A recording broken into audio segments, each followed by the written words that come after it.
અમદાવાદમાંથી કે જ્યાં વસ્ત્રાલ વિસ્તારમાં એએમસીનું મેગા ડિમોલિશન, વસ્ત્રાલના મહાદેવનગરમાં દબાણ હટાવો કામગીરી હાથ ધરાઈ। 80 ફૂટના રોડ પરના ગેરકાયદેસર દબાણો હટાવાયા। એએમસીના એસ્ટેટ વિભાગ અને રામોલ પોલીસ દ્વારા કાર્યવાહી કરાઈ છે। પોલીસે ચુસ્ત બંદોબસ્ત સાથે ડિમોલિશન કામગીરી હાથ ધરાઈ। વસ્ત્રાલ વોર્ડના 80 ફૂટના રોડને ખુલ્લો કરવામાં આવ્યો હોવાની વિગત। તો એએમસીના એસ્ટેટ વિભાગ અને રામોલ પોલીસની આ કાર્યવાહી આપને જણાવી દઈએ કે આજે કામગીરી કરવામાં આવી છે। ઘણા સમયથી નોટિસ આપવામાં આવી હતી। વસ્ત્રાલના મહાદેવનગરમાં દબાણ હટાવો કામગીરી હાથ ધરાઈ છે।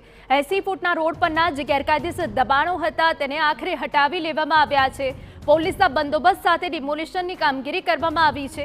એએમસીના એસ્ટેટ વિભાગ અને રામોલ પોલીસ સાથે રહીને સમગ્ર કામગીરી કરી રહી છે। મહાદેવનગરના દ્રશ્યો અમે આપને બતાવી રહ્યા છીએ કે જ્યાં ગેરકાયદેસર જે દબાણો હતા તેને દૂર કરી દેવામાં આવ્યા છે। સંવાદદાતા સચિન પાટીલ વધુ વિગતે વાત કરવા જોડાયા છે। સચિન, પૂરી વિગત।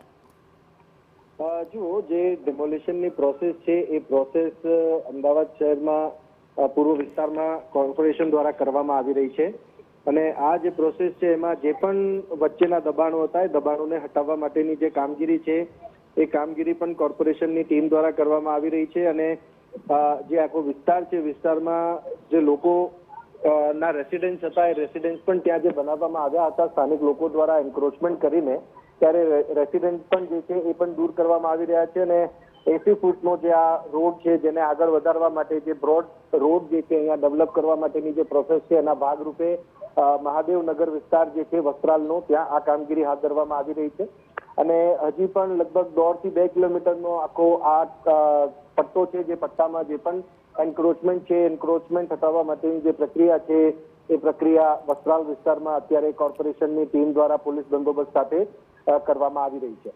બિલકુલ, આભાર સચિન। તો મહાદેવનગરમાં કામગીરી કરાઈ છે ડિમોલિશનની।